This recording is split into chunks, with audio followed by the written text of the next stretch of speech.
Pinaninindigan ni Pangulong Aquino ang hindi paghingi ng tawad sa Hong Kong kaugnay ng 2010 hostage incident sa Luneta, pero gumagawa ang pamahalaan ng paraan para maisaayos ang pakikipag-usap sa Hong Kong hinggil sa pag-alis ng free visa access sa mga Pilipinong may hawak ng official diplomatic passports. Balitaan mo kami, Rocky Ignacio. Nanatili ang posisyon ni Pangulo Aquino na hindi mag-apologize sa Hong Kong kaugnay ng 2010 Luneta hostage incident. Sa kanyang panayam sa New York Times, sinabi ng Pangulo na posibleng lumikha ito ng problemang legal. Bukod pa ito sa kawalan pa rin ng kompensasyon sa mga Pilipinong nasawi sa mainland China. Ang malinaw kong narinig ay yung pagsasabi na merong similar incidents na katulad nung nakaraang taon. A Filipina doctor, Dr. Bunye from Cavite, was killed when there was a wayward vehicle that rammed itself into a crowd in Tiananmen Square. And then a few years ago, during the past, this was the time of the, many years ago, no, not in this, it did not happen during the current administration. There was a father and a daughter that were killed when a knife-wielding man attacked them also in Tiananmen Square. So these are parallel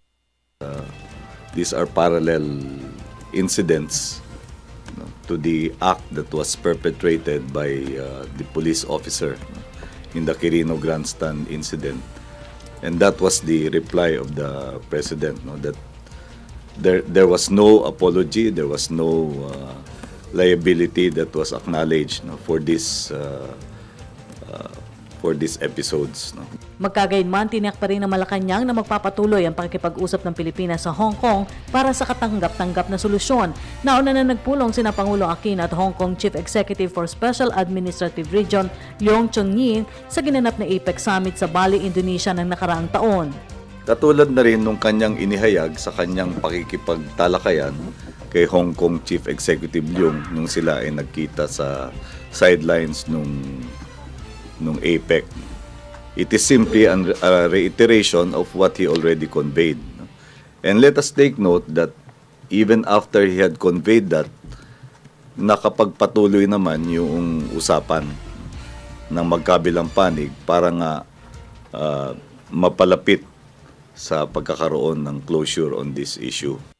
Kasunod dito, hinikayat ng Malacanang ang mga Pilipino sa Hong Kong na maging mahinahon dahil handa ang pamahalaan na protektahan ang kanilang kapakanan. Simula ngayong araw, epektibo na ang pagpapatupad ng pag-alis sa visa-free access para sa mga Pinoy na humahawak ng official at diplomatic passports. Sa kasalukuyang pagkakataon, yaman din lamang at ito ang petsa, no, na itinakda doon sa pagsasagawa ng restrictions, no. Ang ating panawagan sa ating mga kababayan na nagtatrabaho sa Hong Kong SAR ay manatiling mahinahon. Ang ating pamahalaan ay handa sa mga posibilidad na maaaring manggaling doon sa mga inaambang aksyon, at patuloy na naninindigan ng ating pamahalaan na gagawin ang lahat ng nararapat upang pangalagaan ang kapakanan ng mga Pilipino sa Hong Kong SAR. Sa kasalukuyan ay may mahigit 100,000 Pilipino ang nagtatrabaho sa Hong Kong. Para sa Telebisyon ng Bayan, Rocky Ignacio.